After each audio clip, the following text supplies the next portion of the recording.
hello everyone. Today we have an unexpected event, and Bruno, he just meet two of very successful developers, and he's together with them. And we want to grab this opportunity and make some interesting questions about how to the art of solving problems and how they actually became and how it actually helped them become so successful in their career. So I want to bring him. He's on the cell phone. He's on the airport. So but he'll be with us sharing these questions. So hey Bruno, how are you? Hey Hugo, how you doing, man? How's everything? Hey Okay, everyone, fine. so good to be with all you here.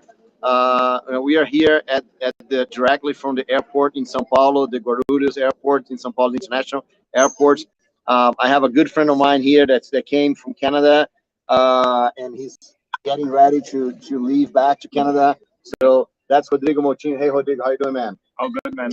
Very, very nice to meet you, and also another guest that you present very soon. But yeah, it's super nice to be back and be speaking with you. That you helped me to reach there, so it's super good. Right. Pleasure.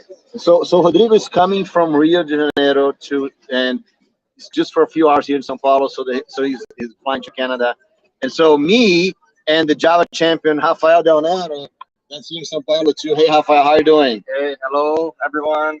Very happy to be here. Hello Hugo. Hello Bruno, Rodrigo. I'm very glad to be here, and yeah, I'm here in Brazil on holidays. Yes. So basically, there's those two amazing guys were both in holidays here in Brazil.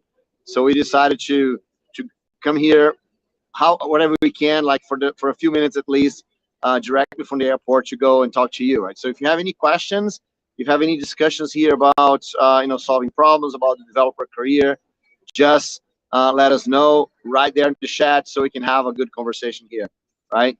So so maybe we should start with that question, right? So one of the things that I was just telling those guys here, Hugo, that every time I think of Rafael Del Nero, right, I think about consistency, right? And that's one thing that you have done so very, very well also, you, right? You guys are very consistent. You face your challenges and you work every day to solve issues.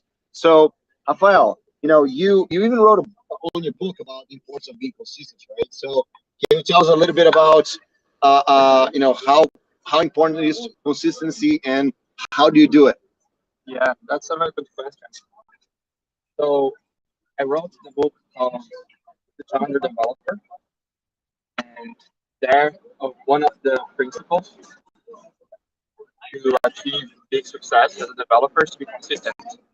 Because, for example, to learn a new technology, it takes time. It's not overnight that you're gonna master a whole technology. So it takes time. And I can make a very simple analogy here to be consistent. Thinking about when you brush your teeth, for example.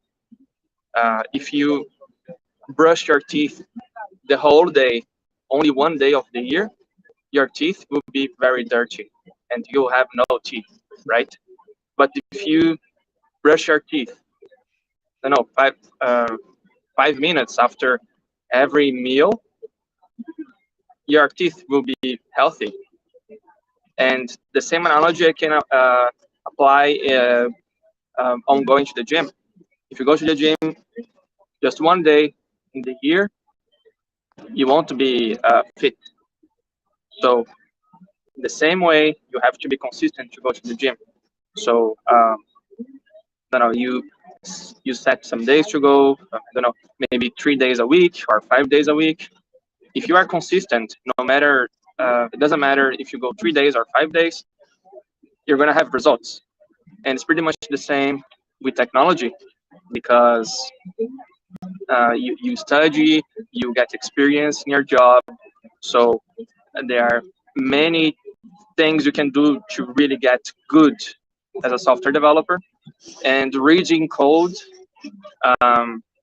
often enough will take you to the next level as a developer. For example, what I'm doing to be a better developer, I'm writing a lot. So I'm writing articles on subjects that I don't know very well. And that helps me a lot, because when you share something, you really learn what you're sharing. And I think that's one of the best things that any developer can do, to share what you know. Because when you share what you know, or what you don't know, is when you fill out the gaps. And how am I consistent? I think one of the biggest keys to be consistent is first to believe that you can do it. Otherwise, you wouldn't even try. Because if you don't believe it, there's no point. So the first thing you believe, okay, I can get there. And then you start taking action, because you see the big picture. You see, okay, in, I don't know, in a couple of years, I'm going to be there. I'm going to be doing this thing that's important to me. So when you have this mindset that, okay, I believe that I can get there, then you're going to take the action. So consistency is not only, oh, I'm going to be consistent all of the sudden. You have to first believe, okay, I can get there. That's the path. And this another thing that is so important when you have a mentor. For example, Bruno is our mentor here. And when you see a mentor who already got there, and who is with you working on your objectives, then you know, okay, I can get there as well, because he's helping me. So I think that that gives you a great boost for your career, because the vision of a mentor is just far ahead of yours. So, and you don't go in many ways.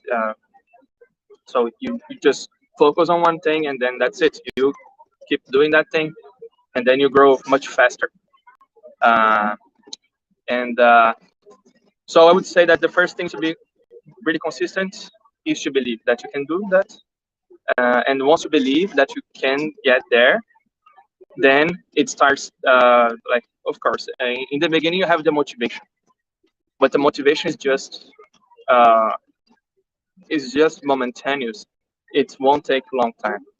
So you're gonna be motivated in the beginning. You're gonna do that, whatever you want, motivated. But after some time, you won't be motivated anymore. Then what takes to you to be consistent is a discipline. I can't tell you how many times I was writing my book without any motivation. I was forcing myself to write my book because I decided that I would finish my book no matter what. And I went through a very difficult situation, because I was writing this book for a famous company, famous publishing company, and they canceled the project in the middle of the process. So I was a little bit demotivated because of that, and then I had to keep writing by myself. And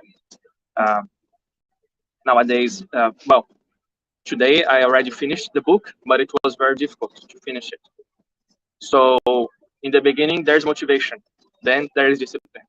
So, and those days that you are totally demotivated, those are the most important days to do that. Because if you break the cycle, it's much more difficult to be consistent again. And it's like pushing a big rock, right? So when you push a big rock, you push with a lot of strength, right? And it's very difficult. You have to push very, very hard. But once it's rolling, it's rolling. You don't have to make a lot of effort anymore. You have momentum, right? You have momentum. So when you push the rock, you have momentum. And with consistency is the same thing. Once you have the ball rolling, you don't have to do the same effort as you did before. So for example, when you're writing articles, for example, now I'm focusing on writing articles on subjects that I need to get deeper. And what I'm doing, I'm writing bit by bit, not so much time every day.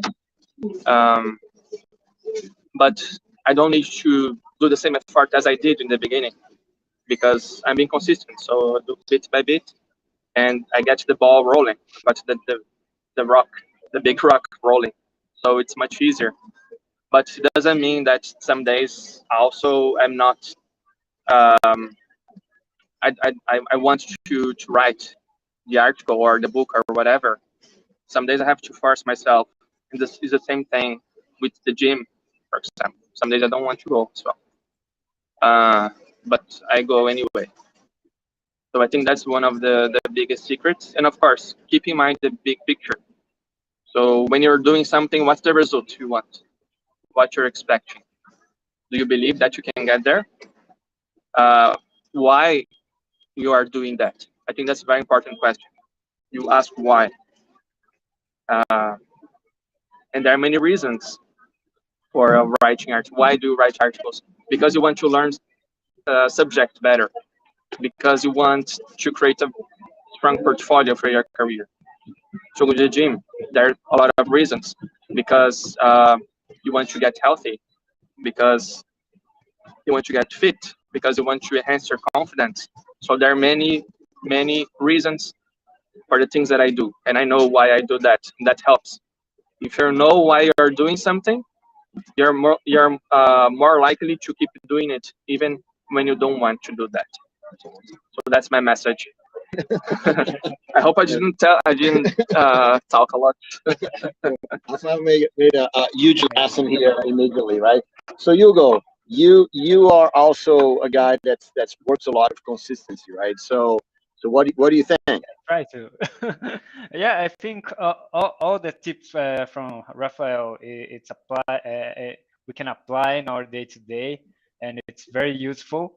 One thing that I also do, it's fun that I'm consistent with one with the Saturday meeting session that is, and I'm seeing Rodrigo Moutinho there who gave birth of this idea of the Saturday meeting. And one thing that one thing that is interesting to comment here is that in the beginning maybe motivation won't be enough to keep you consistent, right? Like Rafa said, you have to understand what you want, where do you want to go, why you're doing that, and then probably it will become something that you get used to, so it becomes an habit, and it will be much more easier and much more enjoyable.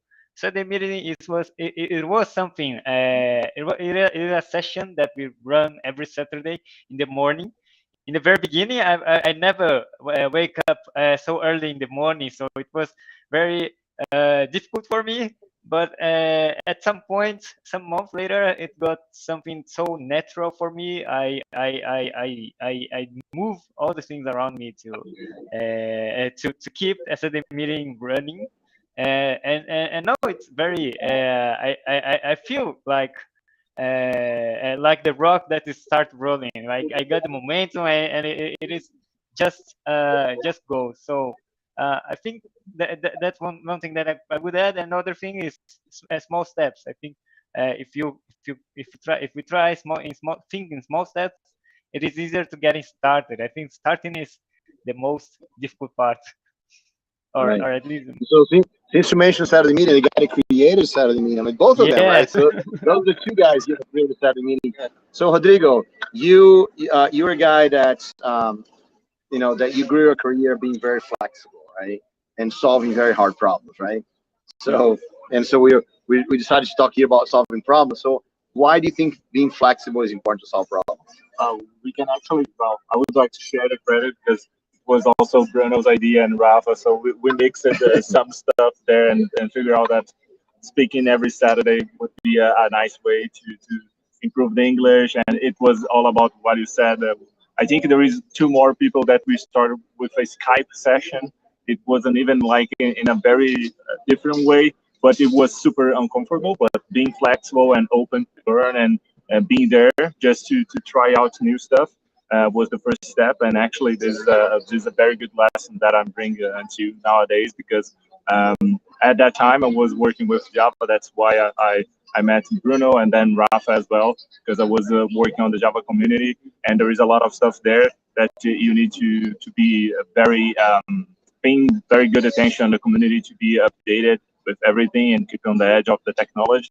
But then I switched a little bit my career to automation, and automation gave me something that not actually gave me, but forced me to be very flexible, because especially right now in the past company and the company that I'm working right now, that is both our game company and work on the build system, and everything on the build system is just about new stuff. So if you're not open to learn or being flexible to adapt to what you really need to that moment, solve a problem, or to just solve for the moment, because there is a game that needs to be published, so you need to solve the problem just to overcome the problem that the game team has right now, and then you look the big picture with your like your teammates, with your boss, and see okay, if this continue like this, will be a problem, and then you're open to learn new ways to overcome that problem.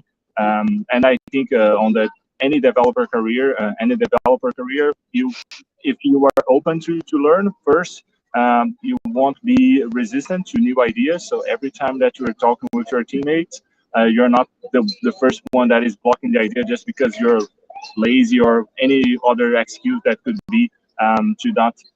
I don't like this idea, but mostly just because you're not open to learn. So it's a good thing that you're open to learn. Most of the time, what I learn as well is that once you just listen, sometimes the idea even stop there, because they see, oh, it's too much or not ideal for this moment. So you're not resistant. Everyone figure out that there is a better solution, and in the end, you're not like the picky one that it was. I like to be picky, but for quality, not for like not open to be in new situations. And the flexibility is all about this. So I was there with Portuguese, and now trying to learn English on the Saturday meeting. Now I'm learning English. Now I'm flexible learning French there as well. And there is like technology that I was working with Ansible with Bruno, and then I was working with Puppet that is different but doing the same stuff. And now I'm working with SaltStack, and it's a big So one interesting thing that you mentioned about flexibility and being open to ideas, right? So you work for a game company, and that's the second game company for them, right? But just a few years ago, you thought it was impossible for you to work for a game company because you thought you need to develop games to work for a game company, right? Yeah. So now you're not developing games; you're part of the process. So how did that happen? Well, actually, everything started actually with an interview about Java, Java opportunity. So the interview started with Java, and everything was related to this. But I was always talking about automation because I like. So I was in the previous job that I was working for was Java mostly, but I was trying to automate some stuff because I was very I was not satisfied with the current stuff that I was taking like a week, and then once I automated, I was taking like a few hours. And on this, not sure. Okay. It's blood. So I was not satisfied, and during the interview, they started. Oh, why not? You are. We have a position here for automation, and why not you could try this one? So yeah, definitely. What is the main question that you asked me? No, because how flexibility helped you get on the game? Oh yeah, the gaming industry. Yeah, exactly. So this time I learned, and actually because for me initially it was mostly Unity and Unreal, that is the big like game engines, and Java was not so far from this that I thought, okay, I will be only playing games instead of doing this. And this job opportunity was the first one that I thought, okay, maybe I can join a company with Java development. So in the end, I learned that Java, C# and a lot of development developer tools there is available, because it's not just the game engine. There is a whole back end, the whole DevOps stuff, and there is a lot of stuff there. And the kind of joke that we have is that I was always dreaming for a game company, and then out of the sudden, because of Java community being open to learn, flexible on going to events and being comfortable, being uncomfortable, so kind of being flexible on this way, that I learned and met new people, and at some point I met this person from the game company. I learned that there is an opportunity there, and then now I'm figuring out next steps on my career, because the dream that you really dream and think that you could never reach this, that was working on a game company. I'm doing this right now, so now okay, it's kind of a confusion in your mind once you reach, because it's something that you think is so far, but once you reach, it's like, okay, what's coming next? Yeah, what's the next step? Right. Okay, so Hugo, you have any questions for them here? Oh man, well, I think one of the biggest challenges, at least for me, it is this is to go abroad and grow in abroad company. I think there is a lot of challenge behind that, because at least you have to to face not just your work by development, but also by working abroad. What kind of what is the tips that you can give for people that is looking with that kind of dream?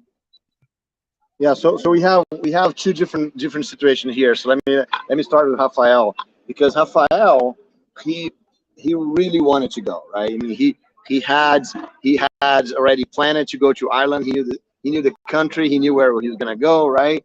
So how was that, Rafael? You had your goal set for Ireland, right? So how was for you taking this challenge of moving to another country? Yeah, so I decided that I would go live abroad in 2010, and since then I was getting prepared. So I was doing English classes, um, and I was also getting experience as software developer, and I was getting prepared basically. So I was studying a lot at home, and I was getting exposed a lot to English as well. I was having conversation classes, and I knew that to get a job abroad, I would have to be prepared, because the competition, I knew that it would be really, really high. So, well, I knew, okay, at that point in 2010, I knew that I wanted to go abroad. So I was preparing myself. I was studying more at home, was getting experience, and I was studying English. So, and then I was working as a software developer, and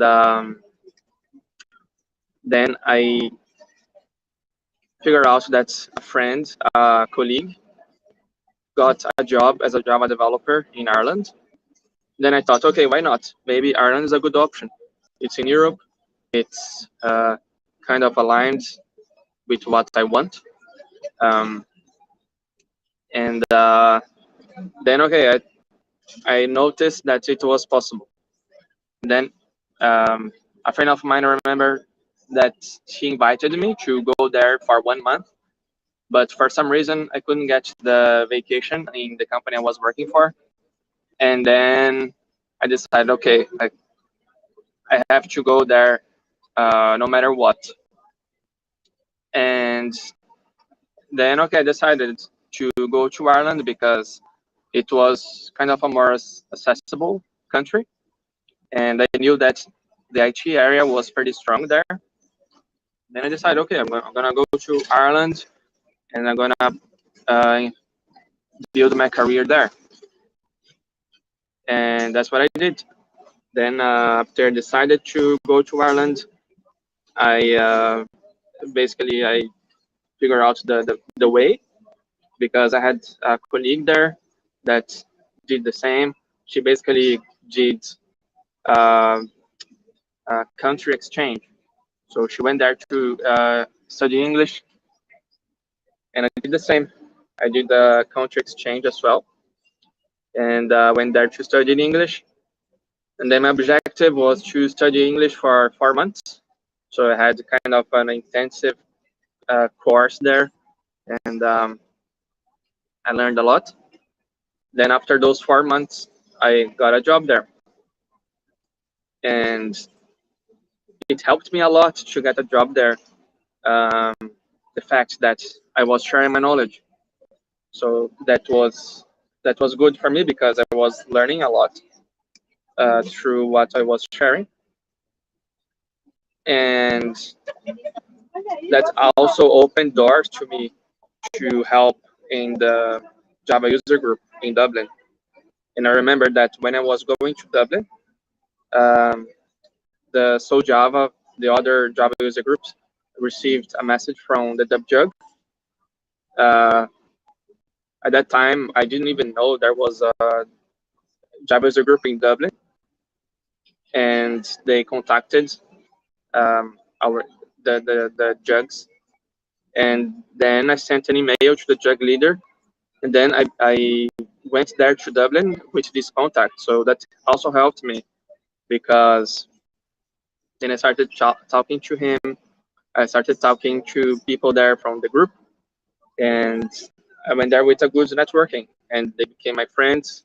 They're my friends nowadays, and I also volunteered to work for DevJug, and I was kind of mentoring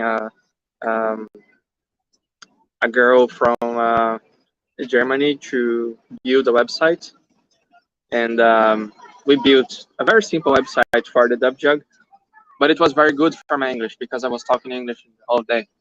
So That's great. that was awesome. Yeah, I wasn't getting any money, but I improved a lot my English, and I could put some experience on my CV, so that helped me.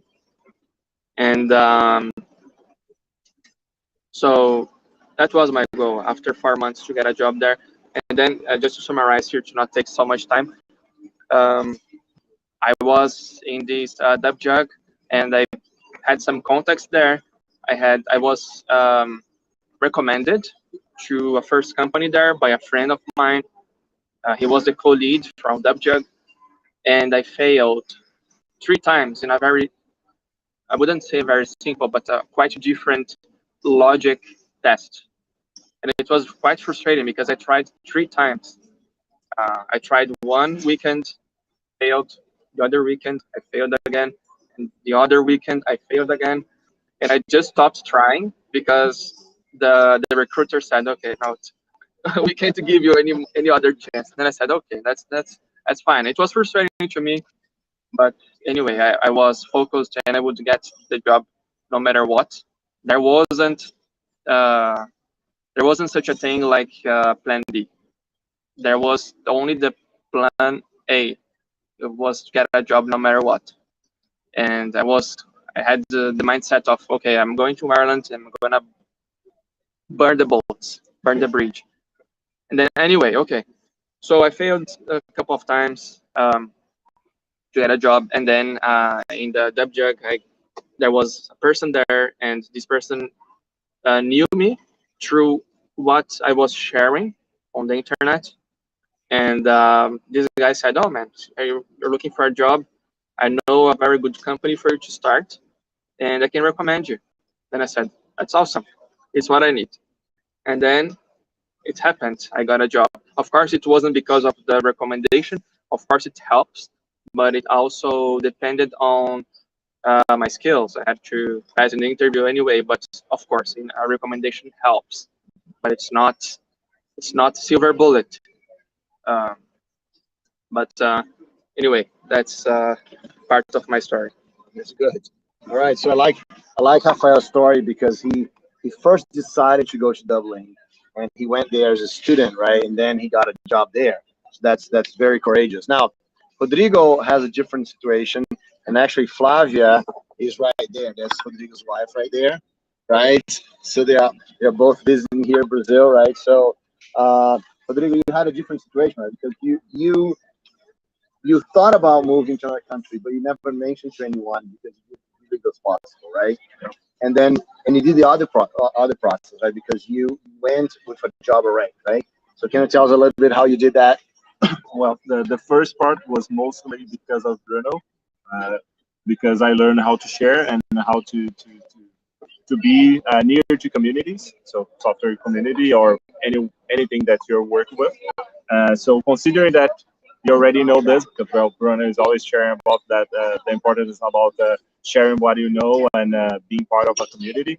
So it was mostly this where I got my opportunity. I was in a CDC, and there is like people from Montreal there and things like this. That I got the opportunity. So I will try to. I'm using skills that Bruno gave me on how to prepare a talk in of 5 minutes in a very small amount of time. So he actually, look, he actually has a talk prepared, right? He wrote a talk here while Rafael was doing. Yeah, Rafa was saying, I said, okay, what can I give as a like a roadmap, a quick one? It's not like a super good, as Rafa said, but how can I help? So three steps that you need to 3 steps to be ready for anywhere in the world. So this you must be before or at least during the process, not after. So the first thing is I put Saturday meeting because of the context of this talk that we're speaking now. But it's basically talking with your friends in the language of the country that you're going. So in our case, was mostly English, both for Rafa and for me. We have an English country to reach. For him, is already like a plan for a long time. For me, it was just out of the sudden. But I was getting ready before even knowing that I would be going. I just have, okay, if I have English, it will help me any with anything. And I was actually, once the opportunity was there, I was already ready with the English, because I was talking with friends. The good thing about talking with friends is that you have a safe space. It's your friend, so everyone is learning on the fly everything.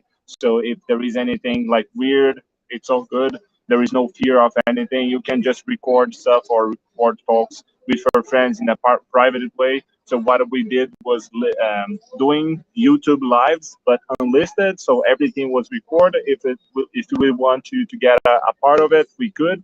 But in the end, like, no one is watching, so we are safe. So we could do a lot of stuff. And once in a while, we did very nice stuff that we got like a little bit of there and try out in another scenario, because it was the way that we were aiming for. The second one that I put here is family decision. I think this one is a very important one, especially because you're going far from your family, so you need to be open to do this. And also, if like me, I was already with my wife, so I first, before even accepting anything, I was talking with my wife how open she was to go there. And she was like, I think she was more motivated than even me, but it was very nice. But be sure that your partner, whatever is involved on your situation, is open as well, because this is very important, because there you will face a lot of challenge. That is actually my third one, being open to new challenge. That is about the flexibility, open to learn, that I was mentioned before in the career level, but now is on the personal level, because well, everything is new. It's nice in the beginning because everything is new, but then there is simple stuff that you used to do in your country that is not that nice, that you need to do everything again there. Even like simple stuff, dentist, medic, whatever, like even like medicine that you need to take, you already know everything. You ask your mom if you don't know there, figure out the best way to do so. You need to be open to talk with people, find a network as well. So things like Rafa did on Dublin, finding a Java jug there, or even like meetups, whatever. There is a lot of stuff happening on the city. Every city there is stuff. So if you start to get in this network with these three steps that I mentioned, I think it's a good step that you will start to thinking about the situation and then evolve. It could be in 2 months, 1 year, 5 years. I think that the opportunity, like the lucky that always people say, I think is the opportunity for the ones that is prepared. So I think it's basically this. That's awesome. So let me just kind of talk a few things here. So first of all, focus, right? You know, you gotta have a focus. Like Rafael had a focus to go, and Rodrigo wanted to do that, right? So have a focus is a great thing that you have to have. Do networking, right? So go meet people. You know, go meet the local user groups in the city. If your friends, before you travel with your friends here, so you can improve in your English, your communication. You know, so you can go share your knowledge, right? It's awesome to share your knowledge, so you can get reputation in the market. And above all, be ready to face challenges, right? Because this is probably the biggest takeaway ever here. It's not easy, right? You know, changing, move to another country. It's never easy. There's all kinds of challenges that you have to face. So be open and ready to do that, right? Yep. Okay. So guys, let me just tell one here. I know those guys here want to stay here for a long time, but we're looking at the clock here, and Rodrigo has to catch his flight. So let me just say, so thanks a lot, Rodrigo, for being here. Thanks for taking this time here in the airport. Thanks a lot, Rafael, for all these insights, man. It's great. And especially thanks to you, Hugo, for helping us out with that and making this happen. Thanks a lot, guys. Thanks, everyone. Thanks a lot, you. Hugo. Bye. Thanks, bro. Oh, thanks. Have a nice trip. Bye bye. Thank you. Yeah.